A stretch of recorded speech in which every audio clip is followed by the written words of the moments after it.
Hello, adventurers. Today we have another in our Let's Build a Character series. Dungeons & Dragons is a game designed for high fantasy, where we can take on the role of a heroic fighter, or a cunning wizard, or a godly paladin to take on the dark forces of demons and liches. We get to build warriors of legend, able to wield powerful weapons, each with a story full of magic and intrigue. We get to meet other heroic figures and form bonds that will last for life and grudges that will last until death. The tales we tell of our travels will inspire future adventurers for generations to come. But not today, because we're building Bob Belcher. Everybody roll initiative. Sometimes talking with friends feels like role-playing. Sometimes it feels like combat.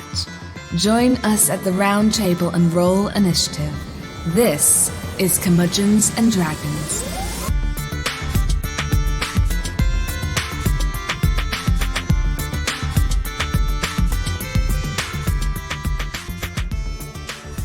Hello, adventurers. Welcome back to Curmudgeons and Dragons.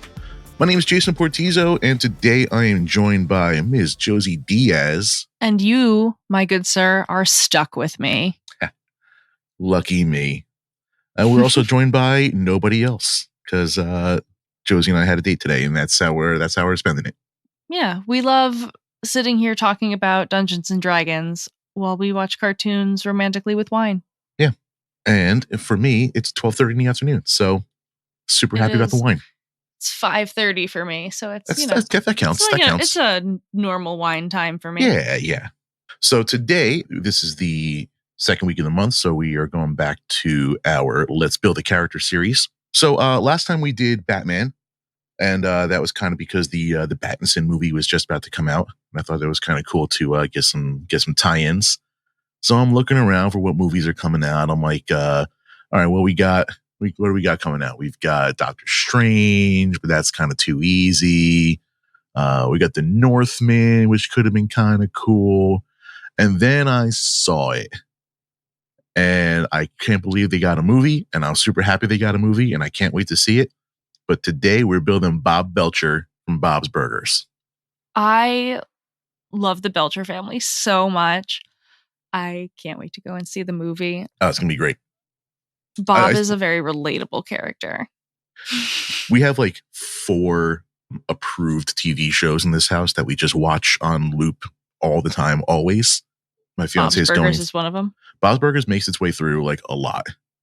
We'll probably start Bob's Burgers again once my fiance finishes Futurama for the 17,000th time. I love Futurama too. Yeah. Listen, those are good options. I didn't say they were bad shows. I'm just saying she's afraid of new things. That's all. Okay. So, or TV shows at least. And she doesn't listen to the show. So whatever. Watch a new show, Kara. So this kind of started as, how can we build Bob Belcher for a character that is clearly not an adventurer? At best, he should be like a good, like fun NPC. Imagine going to Bob's Burgers in D&D and coming up on him and being like, yeah, can I get the one of the stupid fucking yeah, can I get the keep your magic to yourself burger? Yeah. Every little thing she does is magic burger. I don't bay leaf in magic burger. Yes. Winner. So this started as like, how would we actually play as Bob, which could be a cool campaign if you want to play like, like a low level kind of dumpy character. And that's cool in its own, with its own plot hooks. And it's kind of turned into a little bit more of how many culinary options does 5th edition really give us? And the answer was surprisingly a couple more than I thought. There were 2 that I thought of off the top of my head. We're going to include those. And I asked around a couple of friends, a couple of DMs, and another friend who recently just wrapped up a culinary campaign. So shout out to Melissa for some of your help. So let's get into this. I'm very excited. Let's go. So of course we're in D&D Beyond, which makes building characters super easy for us on the show. I do eventually want to do a paper and pencil character build. We do it as a live stream and just watch me lose my complete mind. I can't wait to tune into that live stream. But you're going to be part of it. So you better tune in. All right. So right off the bat, one of the first things that we were suggested for a culinary character, and this actually comes from our co-host Jim. And unfortunately, I don't have this in my D&D Beyond account, so we're going to kind of fake it. But first of all, we Bob is Bob's kind of dumpy. He's kind of chubby, and he's definitely known to be hairy.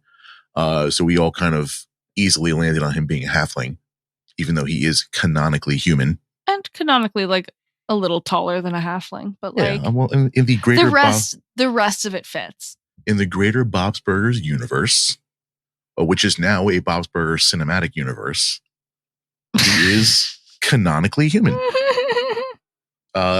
Which is just sounds weird. You have to say that, but we thought it would make sense to throw him in the halfling. And one of the big things we get with that is under Eberron, we get our dragon marks, and one of the halfling dragon marks is the mark of hospitality, which gives us a couple of bonuses. Not only does it give us our charisma increase, but we get our ever hospitable ability. Whenever we roll a persuasion check or an ability check involving brewer's tools or cook's utensils, we get to add an additional D4 to that check, which is going to come up in a little bit. We get our Innkeepers Magic, so that gives us prestidigitation, and we get a free Purify food and drink and the free Unseen Servant once per day. We're going to come back to that. Oh, we're coming to talk back. about it now. We're coming back. And we get our mark of hospitality spells, including Goodberry, Sleep, Aid, Calm Emotions, Create Food and Water, which is very important. Leomud's Tiny Hut, which might be important. Aura Purity, Mordecai's Private Sanctum, and Hallow. So unfortunately, I don't have that in my D&D Beyond, so we're just going to make him a stout halfling, and we'll see if we can get creative on the stats later to make up for it. I believe in us. I think we're clever. But right off the bat, before we even have a class, we already have a little bit of hospitality and culinary just for being born. Just for doing the damn thing. Just for being Bob. So next step, we get to pick our class now. Josie, what did we land on for class? I think if you take a look at Bob Belcher, he's definitely a barbarian. Is he though? I'm just kidding. No, I'm kidding. I don't know if is he smart enough to be a barbarian? He comes up with those names for the burgers just about every day whenever Louise doesn't sneak on there and put something. He's a burger savant. He is a savant. We landed on Druid for him. Yeah, I like that. There are some things in the show where he does do some kind of druidy stuff. Like what was the episode where he had the community garden that he was actually where he talked to the peas. Yeah, he literally talks to his food and it talks back. He well, to be fair, he also does the same thing with the utensils in the kitchen, like this spatula. And talks they talk to him. back. Yeah, it's really great. So he's definitely the sign of a healthy mental state. He's a food druid. He shows more care and understanding to his peas than he does to Jean. Listen, hey, don't disparage Bob Belcher like that. He's a loving and accepting father of all of Jean's crazy antics, except for maybe the keyboard. However, to quote Bob and to quote Jean quoting Bob, I love you, but you're all terrible. Just terrible. He's never said that to peas. Listen, you're my children and I love you, but you're all terrible at what you do here. And I feel like I should tell you, I'd fire all of you if I could. Listen, first. Bob keeps it real. I would be friends with Bob Belcher. I feel like I am Bob Belcher. Yeah, and we're friends. Yeah. See? So we're going to go Druid, and after discussing it a bit, possibly Artificer and things, I don't think he needs a multi-class. Yeah, you're right. We've seen several situations where he's absolutely not a fighter. So I don't think he's on a martial class at all. No, except when he thinks he is sometimes when he's drunk. Yes. And there's a couple episodes where he does sing, but he's far from the best singer in his family. Who do you think is the best singer in the family? I'm going to go with Linda. Linda's the most enthusiastic singer of the family. She's the best performer of the family. And I don't know. Jean is. Hold on. Hold on. I thought about Jean for a second. Jean, Linda's the most enthusiastic. How about that? Jean's got that passion. She's got the pizzazz. The panache. Tina's got a can-do attitude. Sometimes. All right, so we're going with Druid, and we're going to kind of skip ahead a little bit, and I'm going to bring him right up to level 11, because in a minute, I need him to have 6 level spells, and you start getting those at level 11. I don't think I've ever built a Druid before, now that I'm thinking about it. The last Druid I built was only level 5 for a one-shot. Or was that 3? Going in dark. It was pretty low. It was pretty low level. All right, so we're jumping right to level 11 here. So we get it at level 1, we get some proficiencies. So Druid can give us either animal handling, arcana, insight, medicine, nature, perception, religion, or survival. Food stuff is going to go to survival or nature. I think survival might be the first one we picked there. There is that episode where they get lost in the forest. Was that the one with the Thunder Girls? That's, I think, one of the times they get lost in the woods. It's actually a couple times, yeah. We get a second one too, though. So we get animal what handling. else would you put? I don't think medicine. And I can go arcana because all the spells we're going to give them are going to be culinary related. But so let's just go insight. Yeah. So you get the druidic ability at first level. You get basic spell casting. He gets wild shape, which he's not going to use too much. For druidic circle, I think we landed on Circle of the Land. Yes. So we get a bonus cantrip. We get our natural recovery ability, and we just got to pick which terrain we're going to base it on. So we get Arctic, coast, desert, forest, grassland, mountain, swamp, or underdark. I think we narrowed it down to either forest. Not only is that where he's comfortable, he's been lost in the woods a few times. You do get a commune with nature spell for free. Or Bob's Burgers is located on the pier, which is on a coast. So, and Josie, what are you feeling? I feel like the spells and stuff that you get with being coast aren't worth having it be that accurate to the series being like, this is actually where he lives. Sure. I think his dad's original restaurant, isn't it in like a foresty area? The original Bob's Burgers? Don't remember. I'm going to pretend it is, and if I'm wrong, you can write in and tell me. Sure. How's that sound? Now, there's just that one Christmas episode where they go back and visit it, and I don't remember where it is. I picture evergreens and snow and a lot of father-son fighting. Sure. That sounds like I've summed up the episode. There was the episode where they go down to Florida. There's a quick little cutaway where they show the Belcher's car, and then they track it through the map of the states, and they show them driving down to Florida. And that's how we know that Bob's Burgers and the pier is canonically in New Jersey. just like me, canonically in New Jersey. So evergreens and stuff is not entirely impossible. And more we do pine have trees than anything if we're putting it in New Jersey. And what do you think a pine tree is? I know that it's an evergreen. I was just being more specific. Fuck you. I have a high intelligence, Jason. We don't have evergreens. We have pine trees, stupid. I was narrowing the scope, okay? Moving on. All right. I like that. So we'll go Circle of the Forest Druid. Circle of the Land Forest. There we go. So we get our bonus cantrip. So there's a couple of cool things that we can grab with this. We can now again we're trying to make a flavorful character, not necessarily a good character. So one of these suggestions that I got again from our friend Melissa was to take something like Frostbite for the cantrip, so you can freeze dry ingredients as you find them. Oh, I like that. I was thinking control flames to be like while he's cooking, he can control the heat. That's an option too. That could be cool. Which one do you like better for just the beginning then? Well, for a burger guy, I think control flames might be better. Yay, I contributed. I'm so happy. I did it. We get our natural recovery. We get our circle spells, which we'll go through spell list in a minute. Wild shape goes up to the 4th level. And we get an ASI at level 4. So this brings me to one of the other huge culinary things that I wanted to get in here. So our first ASI, I think we're going to go with a feat. And this is a feat that I've mentioned on a past episode. I think when we made the Scooby-Doo gang, I gave this to my furball Shaggy. There is a feat called Chef. And it is awesome and very, very, very underused. And I think everybody needs to use it. It's a Tasha's feat, right? I don't remember where it is. Yes, Tasha's. Yep. It's relatively new. But I think anybody who would have taken something like Lucky, that's kind of like a cop-out feat.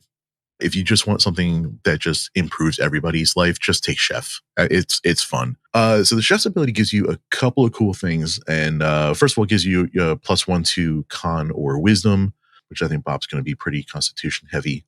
Yeah. So he can sample all those burgers and make sure that they're tasty. I could actually go for a burger right now. If you think I'm not getting a burger, it's the second we finish this episode. The first really important thing it does is if you don't already have it, you gain proficiency with cook's utensils. And this is another huge one that I wanted to make sure was included. I had it. Oh, can I read the thing? I found it on GM Binder. Oh, yeah, please.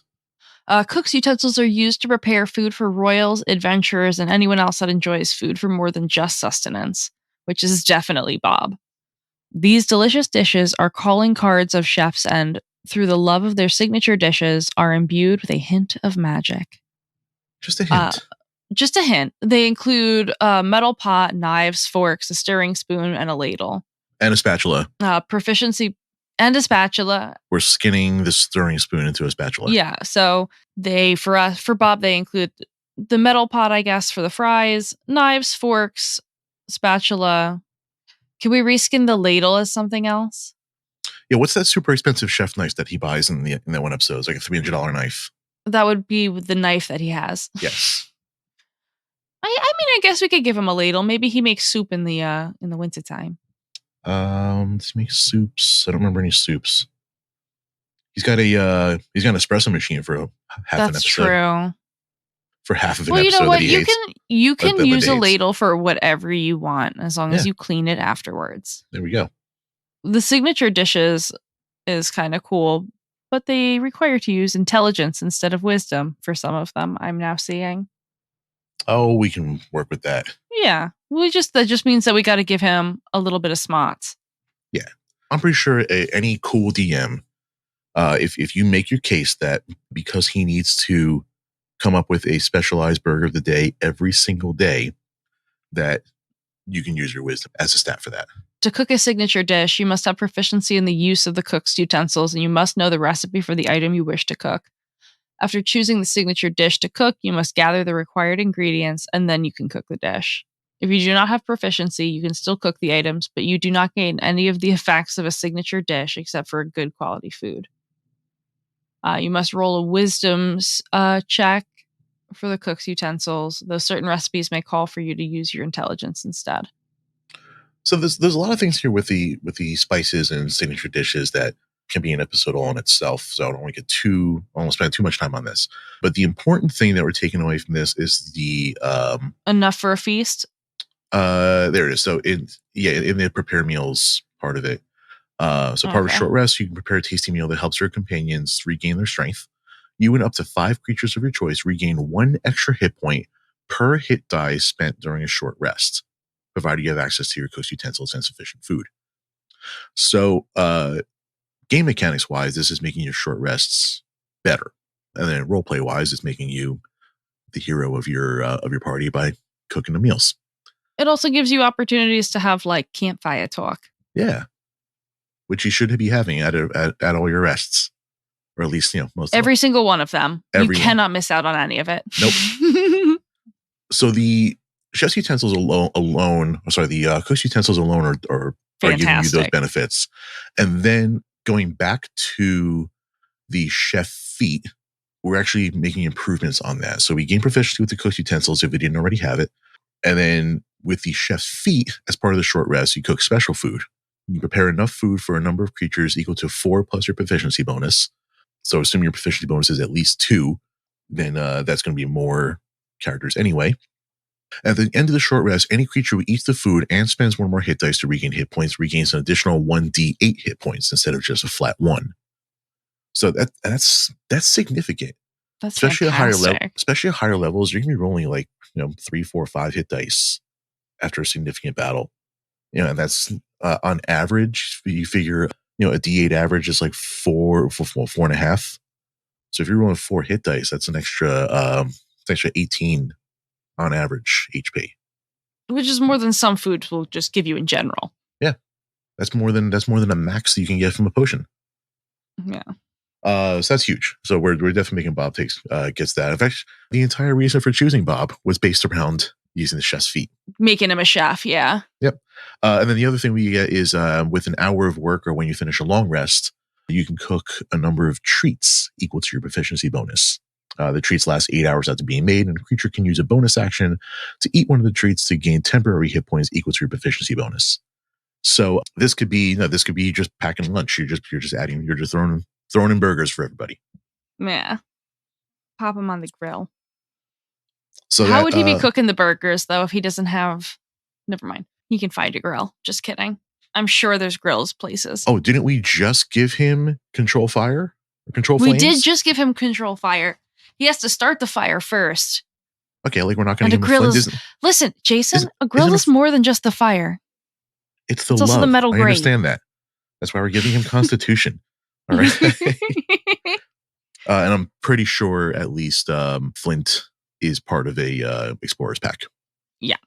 So with a chef feat, that's a half feat. So we still get either a con or wisdom bonus. We're going to add that to con. Yeah. 6th level, we get land stride. That's weird. At 5th level, we don't get anything. Or 7th level, we don't get anything. And at 8th, we get... Yeah, I was actually a little bit surprised by how few things there were for us being level Druids 11. are a weird one. They start off very strong, and then around the level that we're at right now, they kind of like normal off. Bottom or out, even kind of like, at this point, that like the wizards are starting to pass us a little bit. Mm. And then when you get to like level like 17 or so, druids are completely insane. I mean, to be fair, when anybody is at like level 17, they're pretty completely insane. Yeah. So 8th level, we get another ASI. I can't think of any other feats that would be interesting for the type that we're trying to build. I consider Tavern Brawler for a second just because he actually owns a tavern, but I don't think it's... I don't think he's it's the one enough. defending it. I think that's one of his children. Yeah. So we'll go to an ASI. Like I said, I think he should be Constitution heavy. Give him more Constitution. All right, so we'll give him +1 to con. And our second one, I mean, he is a druid. He should probably get that wisdom. So Yeah. we're casting culinary spells. You might as well be good at it. Could you imagine if he was bad at it? He wouldn't have even gotten a TV show. Ugh. All right, level 10, we get our Nature's Ward. And that's going to be it for our fun abilities. Automatically, just based on what we have so far, we get... this is from our druidic circle. This is from our feats and our just from the choices we made so far. We already have Barkskin, Spider Climb, Call Lightning, Plant Growth, Divination, Freedom of Movement, Commune with Nature, and Tree Stride. And ritual spells, we have Divination and Commune with Nature can also be ritual spells. That gives us 4 cantrips and 11 spells that we can work with. So rather than like trying to flesh out a good character, we're just going to go through the druid spells and just see which ones can be used for a culinary character. Maybe not necessarily Bob, but a culinary character. That work? I like that. Because I'm never going to play this actual character. So like... But you don't have to... not all the characters that you build are ones that you're meant to play. They could just be NPCs at the end of the day. Yeah. All right, so let's get on over to the spells list. So we just went through this whole thing kind of off mic, and rather than looking at these spells specific to Bob, we looked at them in 2 different ways. We did look at them specific to Bob, and we looked at them as a general like culinary character. And without getting too much into each of these, I'm just going to rattle off the spell list that we landed on, and I'm sure a couple of these might need some explanation. So in order of spell casting level, so our cantrips are Control Flames, Druidcraft, Frostbite, Produce Flame. And first level, we got Animal Friendship, Goodberry, Ice Knife. And that's it. I thought there was more. Second level had a lot of them. Animal Messenger, Barkskin. Well, the Barkskin comes with the Circle of Land. Beast Sense, Locate Animals or Plants, Protection from Poison. Spider Climb, again, also comes with Circle of Land. Third level, Call Lightning also comes with Circle of Land. Conjure Animals, I thought was a fun one, because I found out that a cattle in 5e is a 1/4 challenge rating, which means Conjure Animals can get you 8 cattle that you can make a lot of burgers from. Just do that once a month and your restaurant is good to go. Have fun with that one in your campaign and watch your horrified DM. Well, hang on, let's sidetrack for a second. Conjure Animals is a concentration spell that lasts up to an hour. If within that hour I slaughter the cows and make ground meat out of them, after an hour, do I still have the meat?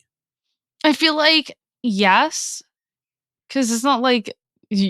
I mean, to be fair, in D&D, you kind of ignore the fact that those are corpses on the ground. You're just kind of like, yeah, I loot them, and then I forget that they ever existed. So, like, I don't really ever consider what happens to the bodies once I'm done with them. It says each beast is also considered fey, and it disappears when it drops to 0 hit points or when the spell ends. So, DMs, get at me on that one. Yeah. If we don't tell Jim, maybe we can get away with it. He's not here for this episode for a reason. I'm going to be the voice of not reason, whatever that is. I feel like Greg would let that fly. I think so. All right. And he can dispute it the next time we see him. Sure. And Jim will explain to us exactly why we're wrong, which we are. I mean, I'm not going to. I'm always right. This is the correct way to do it. All right, let's conjure animals. Plant growth, speak with plants. I don't think we have to explain those, although they are a lot of fun. Combining those two together, I think it'd be kind of cool. And of course, like a smart DM would be like, okay, I make a plant grow in front of me, and I cast speak with plants. Speak with plants. Hey, plant, do you know where the big bad guy is?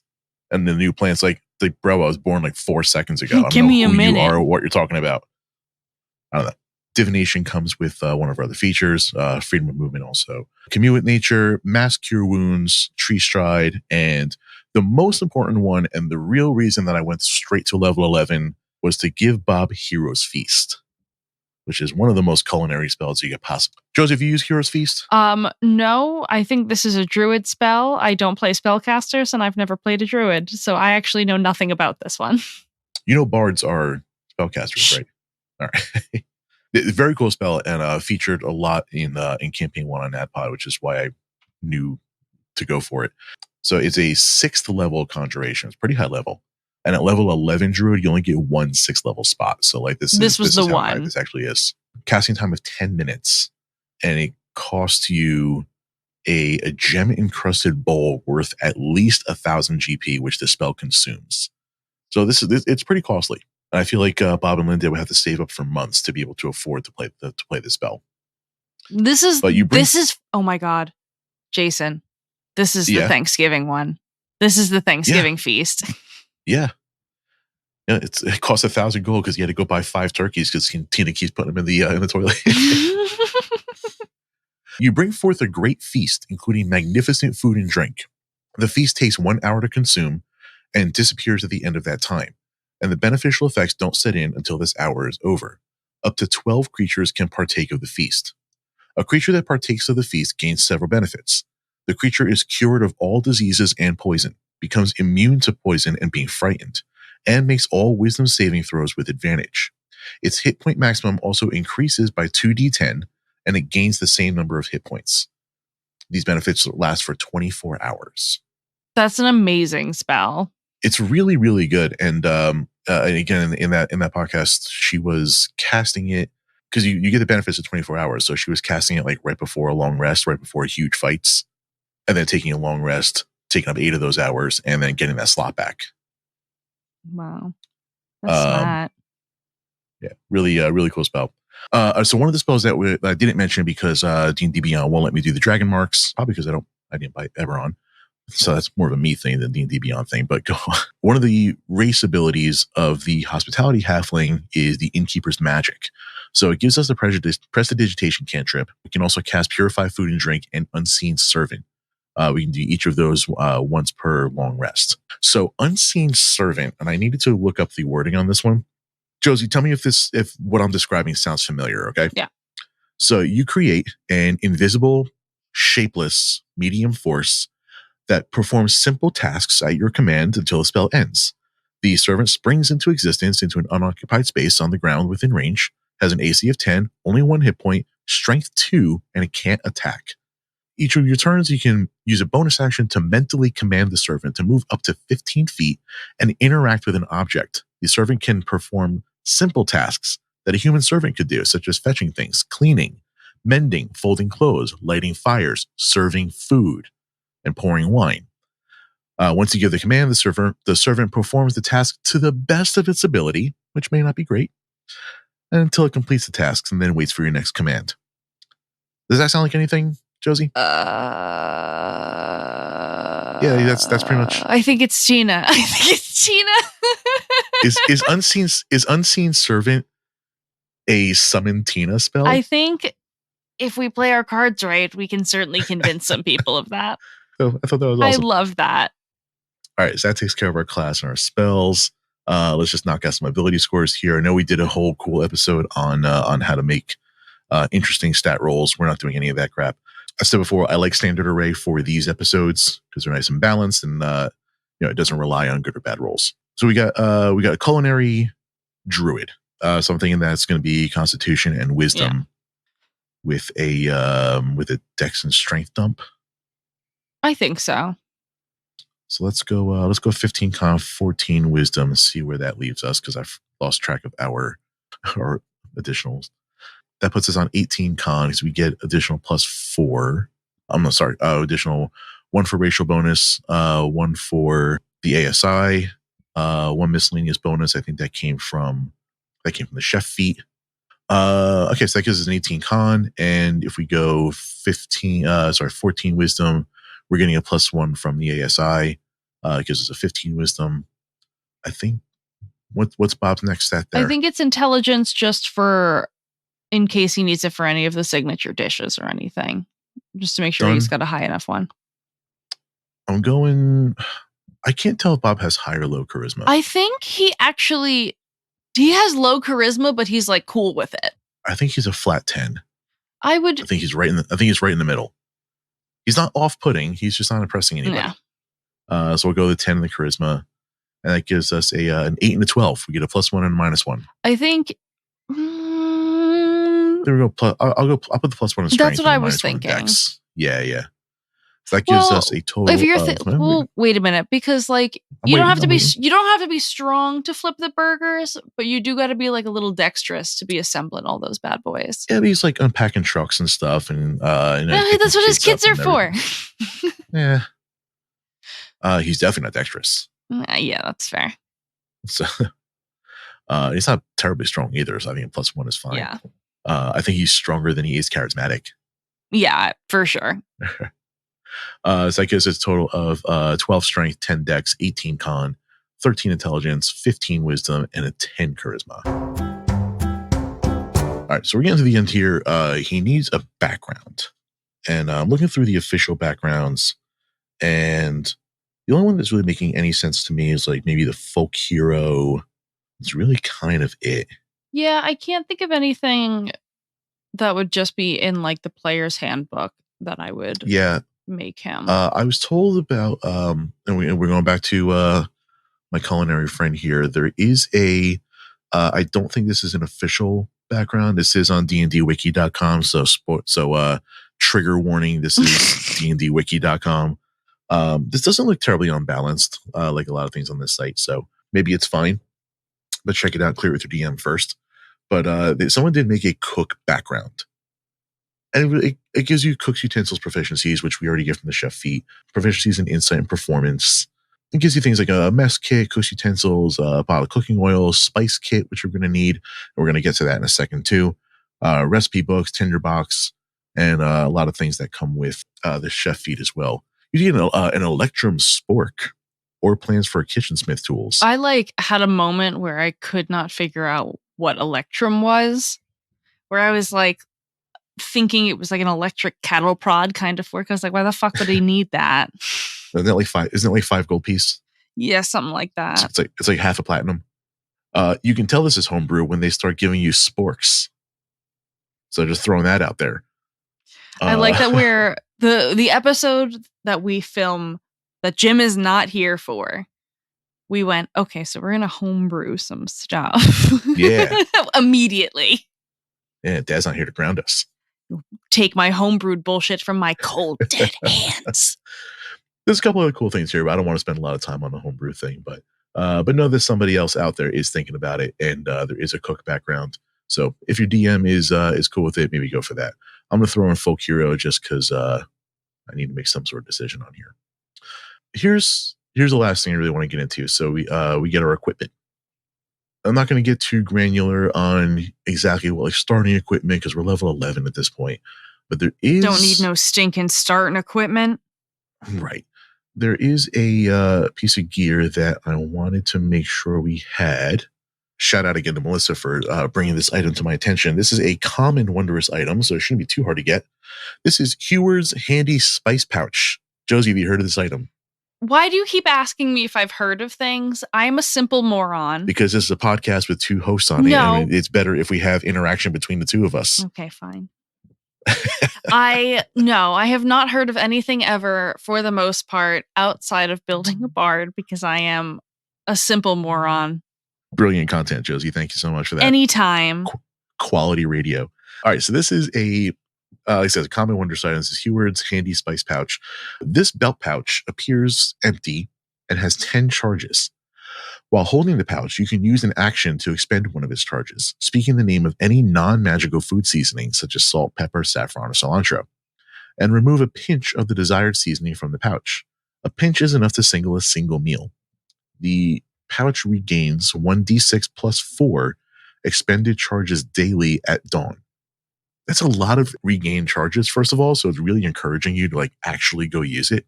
And if we're going back to Bob's Burgers, if this isn't Spiceps, hold on, I need to pull up a picture of it just to see it. Or Spice Rack for you lady druids out there. I remember the Spice Rack. The Spice Rack and Spiceps, they won the science fair. Wouldn't you? If you were the judge, would you not vote for that? It's beautiful. You know what they look like? Actually, his little Spiceps, they look like swimmies. Yeah, pretty much. Floaties. So that's what we came up with. This kind of started as a Bob Belcher thing, and it turned into what kind of culinary character can we make? And then it kind of turned into, can we do both of these things at once while like kind of being about Bob, kind of being about general culinary thing? And then we kind of lost our way for a bit. And we came back and have we got there in the end. A character. I don't even know how good this character is, but it's definitely a character. And I think that's fitting for Bob too, because he's absolutely not an adventurer. So if you want to play someone who kind of sucks, maybe try Bob. We do love a reluctant, mediocre person getting dragged along for the ride, being like, "Come on, guys!" Like, it's like, "No, listen, you make the food." I forget exactly when the movie comes out. It might be sometime after this episode drops, so I'm going to go see it. But we're not really here to plug the movie. We're here to plug D&D. So I'm going to play D&D while I watch the movie. Yeah, if you listen, whether you go see the movie or not, go play some games. And whether it goes really well or really bad, write up a story and send it to us. Cool. That's all I got. Yeah, I'm pleased with the turn of events for our little Bob Belcher. I can't wait to send him out into the world. All right. Check us out on curmudgeonsanddragons.com. We got a couple new things on there. I got a couple of interesting ideas cooking, and hopefully once I flesh them out, we'll announce those soon. But just make sure you're following us. Yeah, come and visit us. Say hi.